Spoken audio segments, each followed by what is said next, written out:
The finals are set in Rhode Island. We have a familiar face and a new team who has kind of broken through and actually is now in the finals. So we get to break down that matchup. Lob City and the Washed Up Boys are two top seeds. We get to look at their regular season matchup and how we hope it's not going to go that way again for everyone's sake, because we just want a good game in the finals.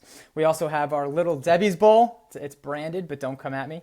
If anyone knows anyone, let's make it happen. But we have our bowl game that took place. We'll break that down. We're going to preview the finals, make some picks, and Aidan and Trent will tell you their X factors. We're going to put them on the spot. X factor players, player to watch, key to watch. We're just going to let them go, and we'll see what happens. But one of the last post-game shows of the season. We have our finals coming up and then our All-Star night, so our second to last show, but a big one. The finals are set in Rhode Island. We'll break that down for you, and a couple good nights of basketball coming up. So thanks for listening. Hang out a second, and let's play the theme song for you. Yeah, this is the Legacy League. Tell me what will your legacy be? Yeah. What a song, what a time. The finals are set. Someone who's been in the finals, this is now their 9th time, and Lob City gets back.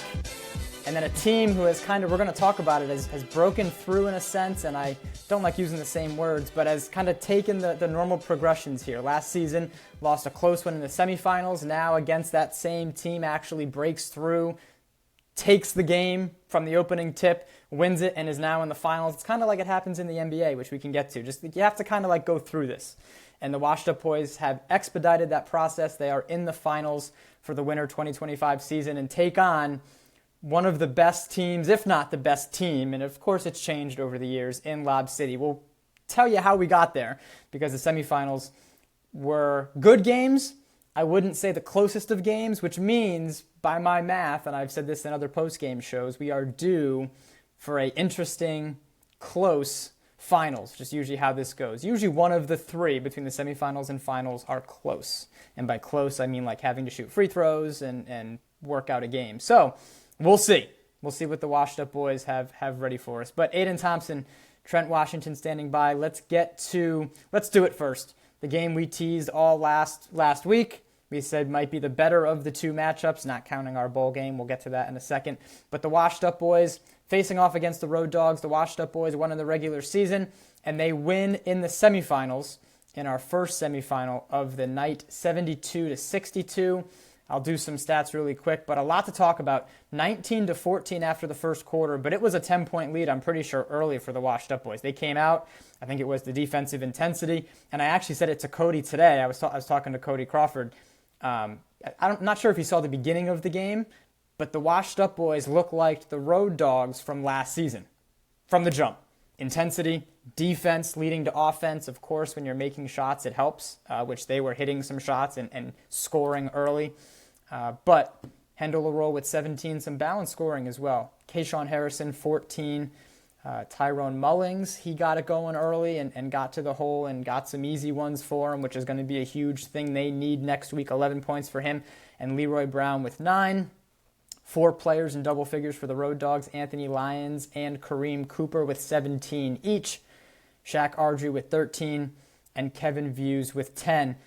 11-24 from 3 for the Washed Up Boys. So besides Kayshawn Harrison not shooting it as well as I'm sure he would have liked, 11-24 is good. 5-17 for the Road Dogs, not really where they want to be. And even looking at the Massachusetts finals, not to go all different league on you guys, but they could not make a 3 in that game either. And that's just sometimes what happens in these playoff games. Not for the Washed Up Boys in this one, Trent. How? Besides that opening run, and of course making shots. We say it every week. It helps if the ball goes in. But how did they do it? It's weird, man. You know, I was against the Washed Up Boys. They're not the biggest fans of me right now. But what I'll say is, I'll give them credit when credit's due. They came out and they were a different team. They came out they looked different from the regular season. You could tell they were super locked in, super focused. The intensity on the defensive end was excellent. They were talking way more, switching on screens. Getting on each other offensively to move the ball around. They were doing all that, and I didn't see that during the regular season. You could tell they were kind of pushing it back, and they still were a top seed, and they made it to the finals. So you could see that they flipped the switch. So I'm gonna give them credit for sure. And then obviously a lot of the players that their role players that come off the bench, they even played some 11 points, and Tyron Mullins, Leroy with 9 points, but the intensity on the defensive end, him even trash talking Road Dogs, which was pretty fun to see. Even Kevin Gonzalez, like, it was just a team effort, a team game, and that's how you win games.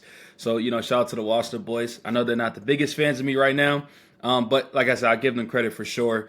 They forced about 13 turnovers.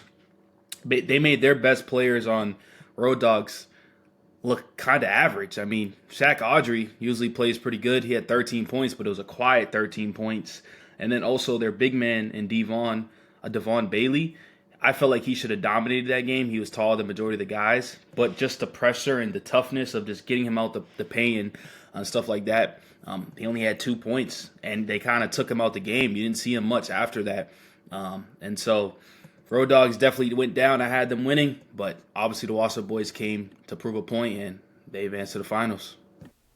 Abby Bambos, for sure. We have to mention him because 2 of 3 from 3, and 6 points. But those threes were in some of those moments where the ball kind of got swung around. The Road Dogs might have semi-trapped and kind of got caught, and he was open, and maybe part of the plan for the Road Dogs. And then when he starts hitting, it's like the backbreaker. You kind of feel it, like it just kind of deflates the Road Dogs. Like they kind of got the person they wanted to shoot, and the Washed Up boys still hit it, right? And it kind of capped the run.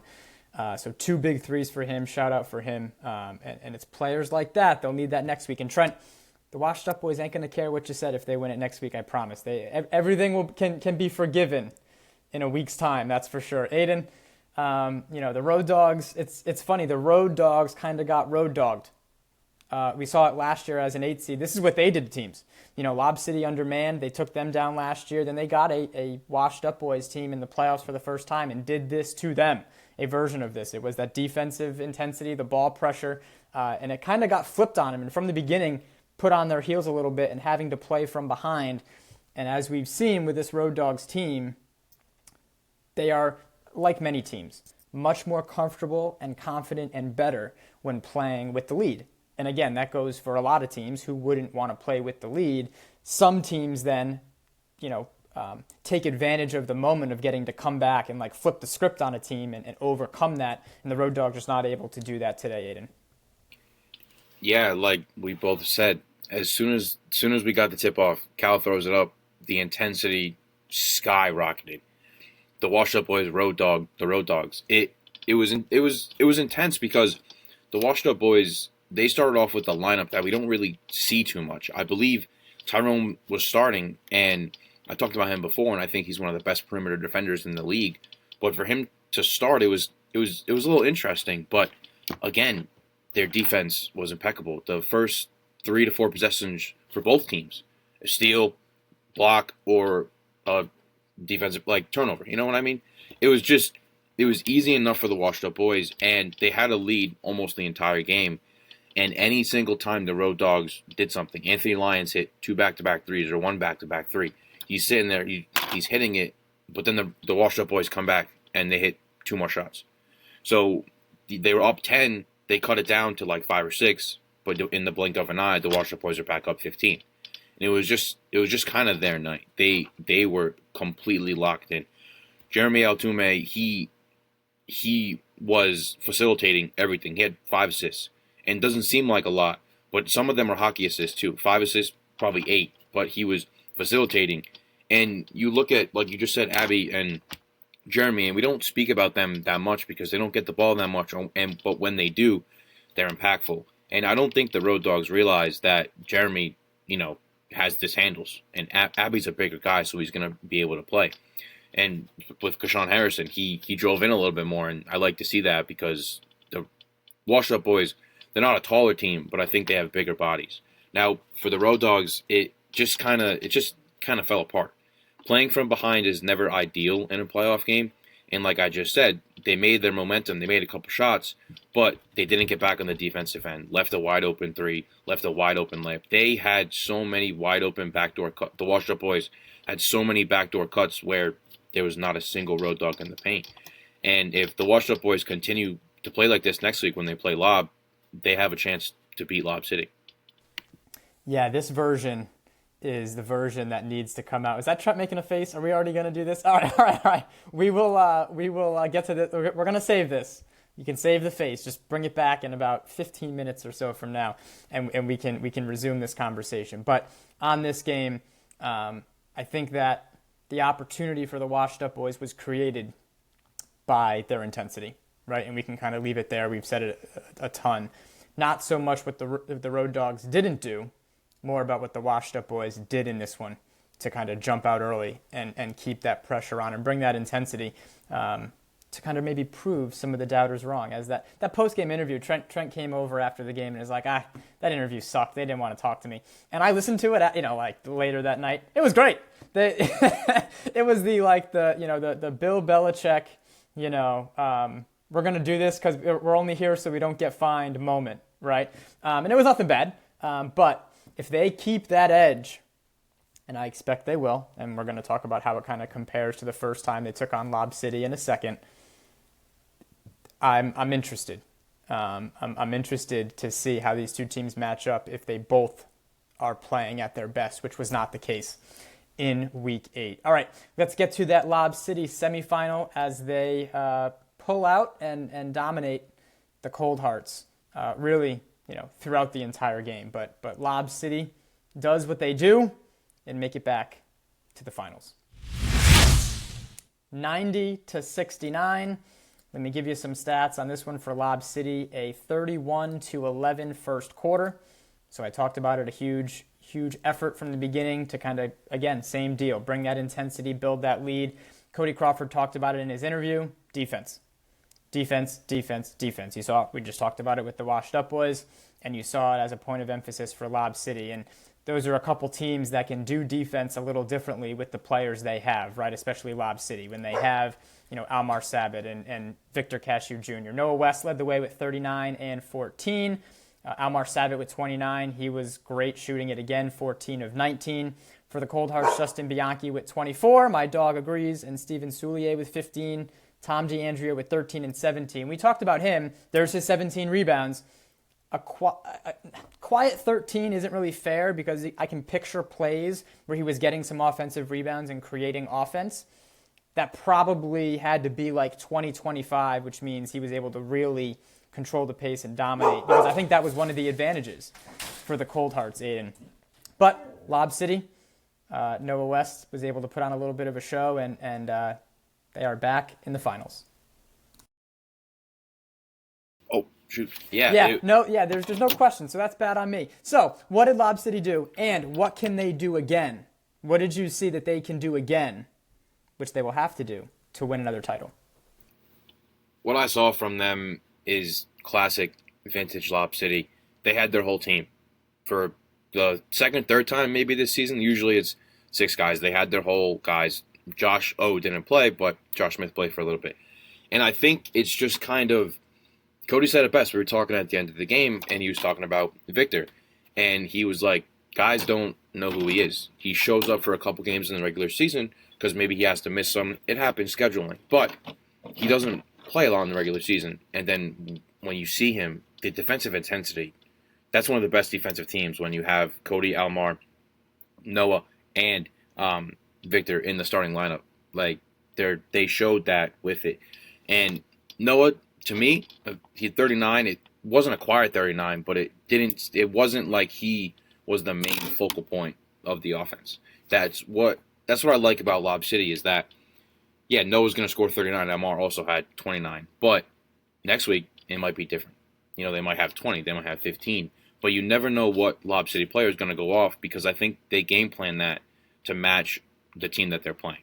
And what I think they need to do next week is just continue to play the basketball they've been playing all year, all 8 championships that they've won.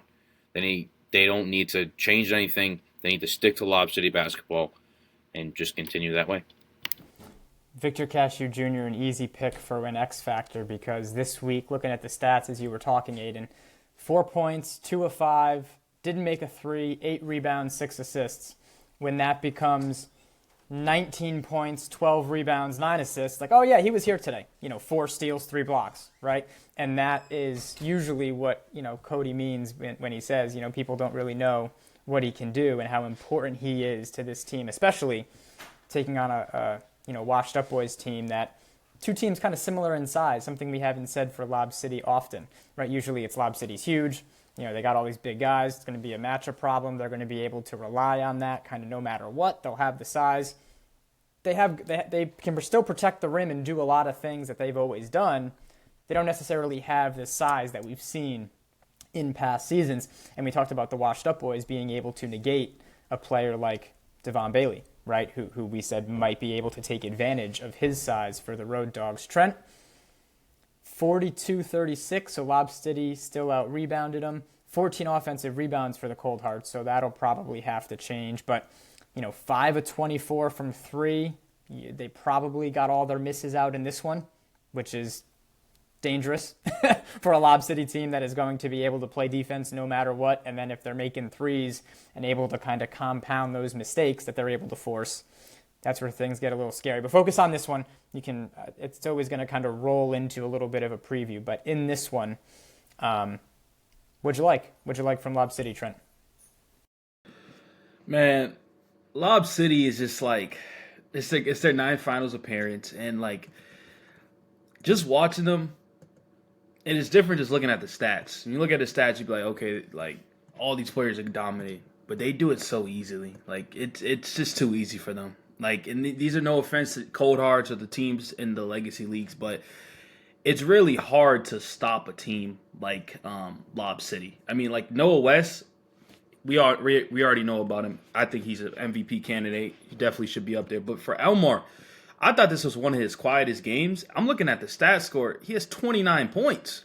I didn't realize he had that much points, which is just insane. They have a starting 4 that can each score 40 points if they really want to. We didn't talk much about Cody Crawford this year, but he's a legend in this game, man. And I spoke to him before his game started, and he said he knows he has to play better. And also in the interviews, they say they rely on defense. But they're just they're a disciplined team. They've been here, and it's funny because I was talking to Victor because we haven't seen him in a while, and I'm like, man, where have you been? I thought you was like an X factor for sure. I've been wanting to see you play. He's just like, man, I got a few of these, man. He's like, I already got a few of these, man. So I'm telling you, Washed Up Boys, I'm not gonna get too deep in it, but they don't take you serious. I'm gonna say that right now. They do not take you guys serious. But Lob City, they're just a fun team to watch. Highlights, and they bring a lot. I mean, Cold Hearts, no offense, I thought this game was over in the first quarter. That just shows you how dominant Lob City is. They beat you 31-11, a 20-plus point quarter. It's going to be hard to come back for a Lob City team. It's just going to be really, really hard. And even when the Cold Hearts try to make a comeback, Lob City said, okay, let's lock in. And they just went on an 8-0 run, 10-0 run, because they can do it. No one can really stop them. And that makes a really tough team to beat. Yeah, from experience, and Aidan can nod his head to this one, you don't want to fall behind to Lob City. It makes things triply difficult. And so that's obviously never the game plan, for any team, especially when you're trying to defeat a team like that, which doesn't happen often. Falling behind is not the best way to accomplish that. It's happened. I'm sure we can find a couple instances, on one hand probably, where a team has fallen behind and been able to come back and beat them. Not often.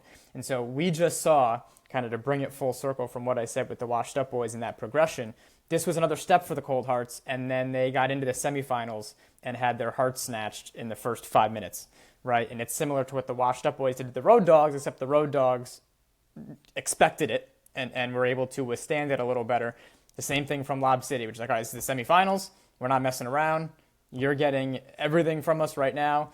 And the Cold Hearts, for whatever reason, right? Obviously, you want to try to win, but the shots aren't falling. A couple mistakes here and there. Now you're behind, and it kind of snowballs, right? This was another step for them, right? So not advancing last season in the playoffs under a different name. These guys getting a playoff win and grinding out that win against the Halfway Crooks. There's your mention. Over half a mention for the Halfway Crooks on this one. If you had the odds, you're welcome. And then, so now we'll see when and if they come back, right, how they continue to build on this. And it's never linear, so it doesn't mean that, like the Washed Up Boys did, the finals aren't the next step, but continuing to build on this for them is huge. And understanding, all right, the regular season is one thing, this is what it is like in the playoffs. And I say it all the time. The game slows down. There's more defense. Every possession's huge, especially against a team like Lob City. Let's kind of keep it moving. We're going to preview the finals coming up shortly. But first, our newly named Little Debbie's Bowl, in honor of the Muffin Tops, who got to pick their opponent and took on the Air Mambas. 111-82, the Air Mambas win our bowl game. Again, if anyone knows anybody at Little Debbie's or any other muffin company and they want to sponsor the bowl game, please let us know. We're open to change the name next season. We are always open to that. But 111-82, we'll spend a little time on this one. Kenny Medina with 34 and 9, a big night from him. He was saving it for the bowl game. See, guys, that's all it was. He was just saving it. No big deal. Mario Valerio with 28 and 10. Anthony Ramsey, 22 and 15. Good God. The Air Mambas just understood the assignment, right? They're like, screw the playoffs. The bowl game. We're going to dominate this freaking bowl game and take care of business. For the Muffin Tops, Matt Dagnall, 39 and 17. Michael Berto with 17 and 5. Jonas Williams, 14 and 13. Guys, you can keep it short, keep it quick, whatever you want to do. But what'd you like from this one in your first bowl game experience, Trent? Go ahead. Well, I'll say for the Air Mambas, I talked about for next season. I mean, if they play like that, they could easily been in the first round, like won a first round matchup. You know what I mean? Like, I don't know. Kenny just finally started to hit some shots, and they started to hit some shots that game. I believe he hit like 5 in a row. So they played pretty good. But I will say this, and I'll let Aidan talk. It looks like they're going to be rebuilding that team for next year. If you guys watched the interview, some of those players will not be coming back. So it'll be interesting to see how they kind of turn it around after not the greatest season. And we'll see what's next for that team, because they do have potential. They do have some talent over there. And for Muffin Tops, I mean, they just had fun. They're just a good team to watch and get some cardio. And I'm going to be there one day. Damn right. Aidan, go ahead. Yeah, like Trent said, the Mambas what I think happened with them is they've already been eliminated from the playoffs. So the added stress or any kind of mental game is gone. So they played worry-free basketball, and I think that is what led to them kind of playing well. But again, they also played well in the last couple weeks of the season. And they were missing some guys, and maybe it's a chemistry thing, but this group of guys that they were meshing very well together. And Ramsey, since scores table with us, always says that they've been playing with each other for years and years. It was a fun game. And for the Muffin Tops, they're great sports, and I like to think that every team in the league enjoys playing the Muffin Tops, because it's not always a guaranteed win. They had their one scare with the RI Warriors, where the RI Warriors almost lost that, but it's just a fun game. You always want to have some fun games. It's like playing a really crappy team in the NBA. No offense to the Muffin Tops, because Matt Dagnall, hopefully an all-star, he's one of their best players, and he's a mini magician. And like Trent said, if the Air Mambas are rebuilding and Muffin Tops are rebuilding, anything's going to happen. Both of these teams had a fun Little Debbie's Bowl game, and it was an enjoyable game to watch before we got to the semifinals. Perfect. That's where it ends. All-star stuff will be coming out by the time you watch this. It may already be out. It'll be announced before the finals, that's for sure, because the All-Star night is March 11th, Tuesday, March 11th. 7:15 is the three-point contest, 7:45 the dunk contest, and 8:15 the All-Star game. So we will have more information on that coming up, but let's get to the finals. Let's preview that matchup. Oh, Trent's ready. He's got to bring that face back like we talked about, that face of disgust and concern for Aidan. But let's do it. Here's your finals preview. Lob City and the Washed Up Boys. We talked about it. We teased it a little bit, especially when they played in that Week 8 matchup. It was a 13-3 first quarter. We talked about everything kind of going the Washed Up Boys' way in that semifinals. Everything went the other way in that first matchup. The stats are a little deceiving, but actually not. 5 of 28 for the Washed Up Boys from 3 in that game. And so a lot of those definitely came after the first and second quarter. So you can figure out shots not falling. Lob City took advantage, came ready to play in that game, and it was a wider margin than it ended up finishing, because the Washed Up Boys won the fourth quarter by 8. So a lot of math you can do, but it was more like a 20-point game Don't really want to look too much into that one. No Victor Cashew Jr. for Lob City back in Week 8 against the Washed Up Boys. And, like I said, not a good performance. And I've said it to the Washed Up Boys to their face. It's not to pick on them. Not the performance they wanted when two undefeated teams faced off in Week 8. We get a rematch. All right, so we'll let Trent explain his disgust face. But give me your player. You can pick an X Factor player or really any player. It can be one of the stars. Let's just do it. Which player needs to show up for you to be like, yep, this team. You can do one for each team if you'd like. We got some time. One for each team that's like, yep, this guy's here. He got off the bus today. He's ready to go. And, he's going to have a big game and is the key for his team to win the finals. So for Washed Up Boys, I feel like I'm gonna give two for Washed Up Boys because their best player is Hendel. Hendel needs to have a 40-plus point night if they plan to win this championship. But that one I feel like is obvious. But for the main one, I truthfully think I'd say there's a few. Mo completely doesn't. I don't like defensively. I guess he's there, but offensively he does nothing. If he can hit a couple of shots, it could be a difference. If it's a close game, if it's a 6-point game and he makes a couple of shots coming off the bench or a couple of threes or gets a steal in transition, I just feel like he's just there just to run. He's just there for cardio because he doesn't do much this season. I seen the season prior, he played way better. So if he can just step up a little bit and play and score for this Washed Up Boys team, it can help them out for sure. But Leroy is another player who averaged 17 during the winter, I believe, but this year he's only averaging close to like 9. He played pretty defensively. He was playing pretty good. Obviously, the game before to get to the finals and the intensity. If he continue to keep driving, attacking his opponent, and help Hendel, I think this team could be fine. It's just going to be a tough task. And then hold on. Let's stick with Washed Up and then we'll come back. I like it. Okay, so okay. we'll have Aidan do Washed Up because I want to jump in. You saved yourself because it was going to be a loud Mo game if you didn't say that he had good stats previously and it was a little rainy parade for Mo and we were going to have to hear it being in the gym at the finals, God forbid. So good save. But Leroy, and I'll let Aidan jump in on Trent named every player. So here we go. This is the Trent show with the Washed Up Boys. But Leroy, his defensive impact isn't really measured sometimes, right? So even though the scoring may be down, to your point, if he's able to bring that intensity, it kind of maybe makes up for some of the scoring he's not doing because they have other players that can do that, right? He does certain things on defense for them that not many other players on that team can do, and he'll need to do that, which he did in the semifinals, for their team to be successful. All right, Aidan, your couple players to watch for the Washed Up Boys, and then we'll flip it. So my couple players to watch, again, is going to be Jeremy Altuve coming off.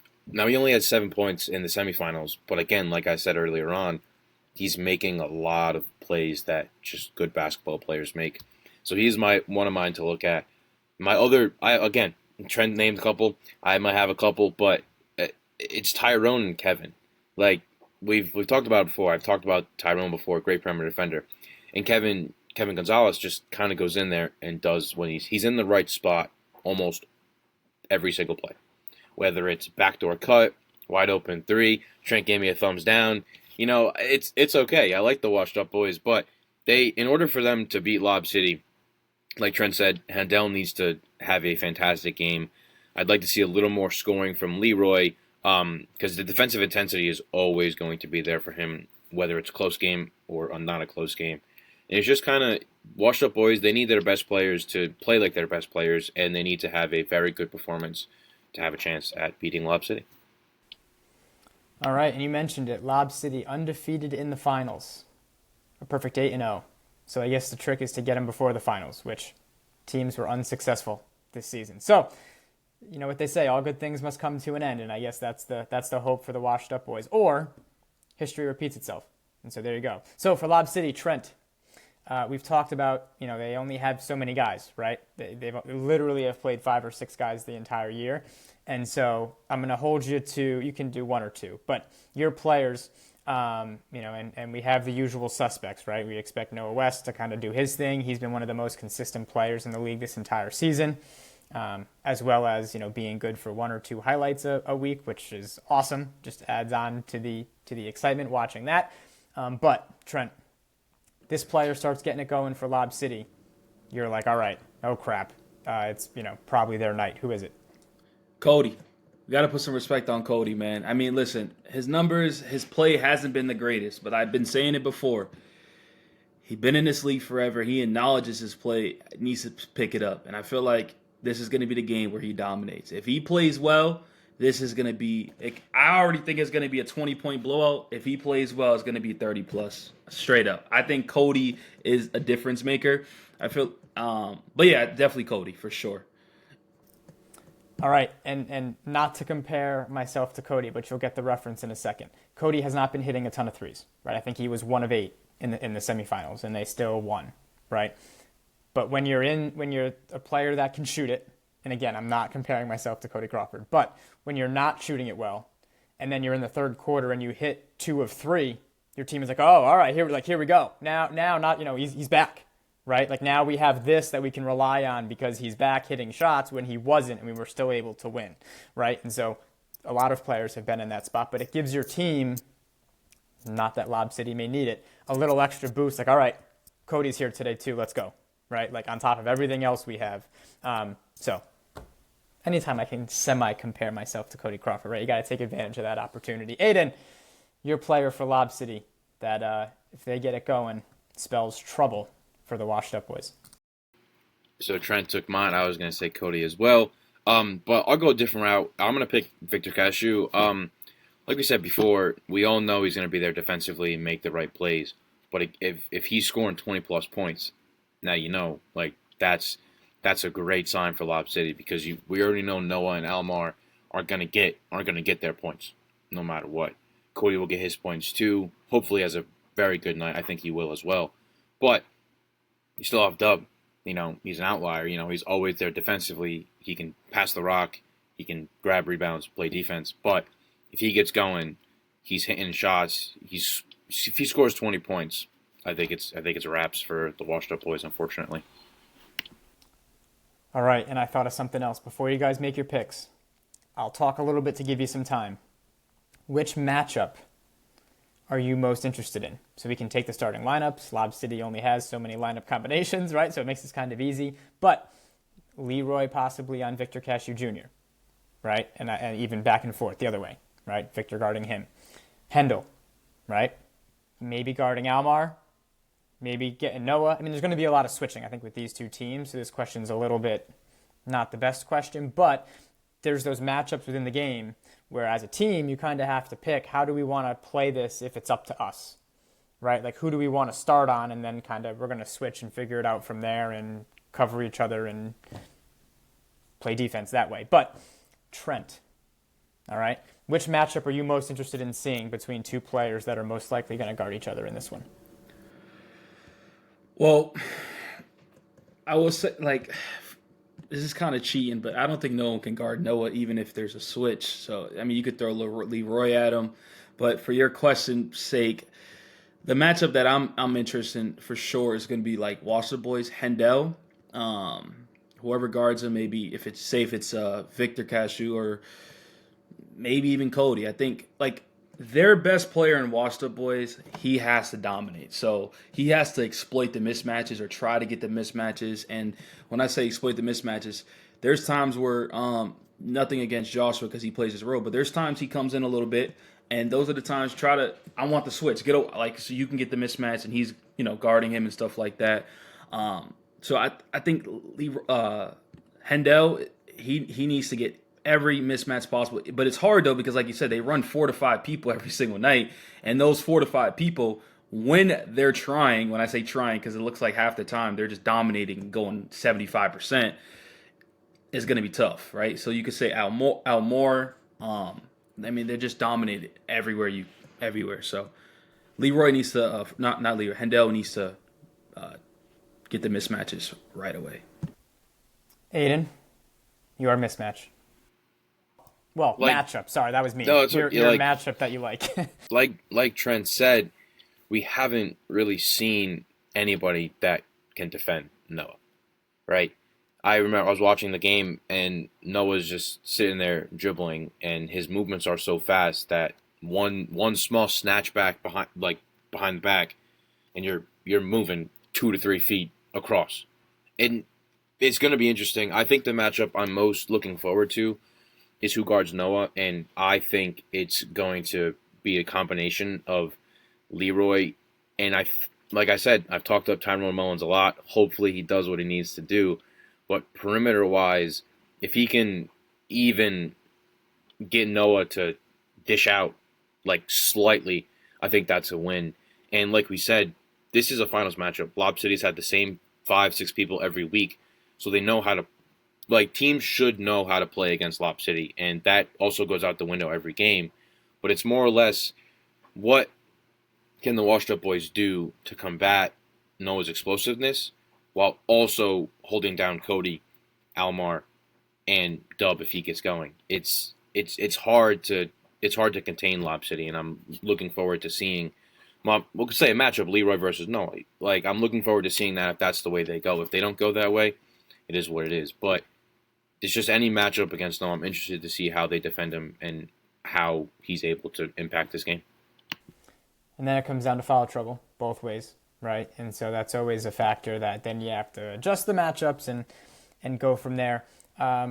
Quickly shout out Kevin Gonzalez, who we mentioned a little bit, but thinking of Tyrone on Noah, yes, if that can work, that's the dream. Size-wise, maybe not, right? And so then the switching happens. Kevin Gonzalez feels like if, maybe the second or third option to try to guard Noah feels like someone that can possibly, no one's been able to stop the guy all year, right? So it's not about no one's going to stop him, and it's like a NBA phrase, right? You can't stop LeBron, you can hope to contain him. Well, that's always the plan, right? But you kind of want to give yourself the best chance of doing that, without maybe getting Leroy in foul trouble or Lob City a lot of times likes Noah to be on someone else who can come over and help, right? Same thing with Leroy. And so it's kind of that game of how do we want to rotate this? It's time. 36.5 minutes in, 37 minutes in. Trent, who you got and why? Man, this is pretty obvious. I betted against them twice. I'm 0-2 against them. Not bet, but I went against them. And I'm going to go against them again. I got Lob City by 15 plus. Oh, my God. I mean, the first matchup tells it all. And I will say, and I'll give Washed Up Boys credit, I will say, I don't think they'll shoot that bad again. I don't. We all know they were 5 for 28 that game. I don't think they'll shoot that bad again. Or maybe they will. Who knows? But they just don't have enough. I just don't think this team's good enough. They're good enough to make it to the championship, of course. And they had a good game against the Road Dogs, but I think they're all into the Road Dogs, and they're gonna get smoked by Lob City. Lob City. I'll say this: in the Mass League, A1 went undefeated. In the Rhode Island League, Lob City went undefeated. A1 won the championship. It's gonna happen for the same thing in Rhode Island League. Lob City's gonna win, and it's not even gonna be close. We got too excited for this matchup before, and we was very, very disappointed. And now my expectations is just going to be same because Lob City's just going to dominate. Trent, that's all great points. You brought up the Massachusetts League. Just tell the people who you picked in the Massachusetts finals and how that went. Yeah, I picked the Reapers and I lost. Okay. I picked the Reapers. Right, great. But I'm still rolling with it, and so okay. Okay, no, great. And just to summarize, the Reapers were in the game. It was a close game. They did lose. And so just, if it happens again, the jinx of Trent is going to be a T-shirt, okay? It's and real. like, the Slim Reaper, it's going to be Trent's face on there, and it's just a kiss of death by Trent. We got a whole bunch of different ways we can go with this. All right, I just wanted to, for the people, let them know kind of your record. As the Washed Up Boys, politely let you know your record picking against them so far this playoff. So good for them. All right, one vote for Lob City. Aidan, who you got? I'm also gonna pick Lob City. It's again, like we've said, we've talked about it all year. They're a juggernaut team. When they make it to the finals, they're 8-0 in the finals. They play a level of basketball that is just incredible to watch. And I've seen multiple Lob City teams, And this one, given the fact that they only have 5 guys, we've said that a million times, I know, but the fact what they're able to do in these games is incredible. And like the Washed Up Boys, I'm going to give them a lot of credit. I picked them to beat the Road Dogs. I was the only one that did, and they're a great team. But they got like rattled when they first played Lob City, and I know it's going to be a different game, different atmosphere. But if that happens again, I don't see a way where the Washed Up Boys are going to be able to come back. It's just for them to be successful, they have to set the tone, and that's very hard to do against Lob City. I was trying to get to the page so I can. Here we go. The point I wanted to make quickly, and so 2 picks for Lob City. It hasn't been like Lob City has rolled in these championship games. Okay, and so this is what I was trying to make sure I get correct. Oh, good. I'm so smart. I put it on the page. So our second season, it took double overtime against Boom Shakalaka, and Boom Shakalaka, vividly I can remember the video, had a 3 to either win it or send it to triple overtime. So it took multiple overtimes in that one. And then against the Werewolves, shout out to the Werewolves in the winter of 2019, that one also took double overtime. And that one was a little different because a Werewolf was fouled at the end of regulation on a 3, down by 3, made off 3. So that one, again, still in double overtime. Maybe shouldn't have gone into double overtime is my point, but was still a very close game. And let me clarify for any Werewolves listening. It was a foul on the 3-point attempt, but for that series of events to happen to get us to overtime in that game isn't likely against Lob City. Okay. But the other ones, they defeated the Werewolves by double digits in summer 2022. They beat the Halfway Crooks by 8 in winter 2024. A close game, and if you had 2 mentions of the Halfway Crooks in this post-game show and you upped the bet, you really are making out tonight. But 8-0 is 8-0 in the finals, their 9th appearance. We'll see who gets the win. The best part of the show is I don't have to make a pick. I never do. That's the dream. 2 picks for Lob City, and we'll see the finals. Yes, Trent, go right ahead. I love it. So I have something to say real quick for Washed Up Boys. Their second best player, I believe, is Kayshawn Harrison. Efficiency-wise, he is awful. And I think that, and we don't talk about this enough on this podcast, so I wanted to bring it up. He shoots tons of threes. He's 41 for 120 this year, which is about rounded up to about like 34% from the three-point line, which is not great. And then efficiency-wise, he's shooting 38% from the field.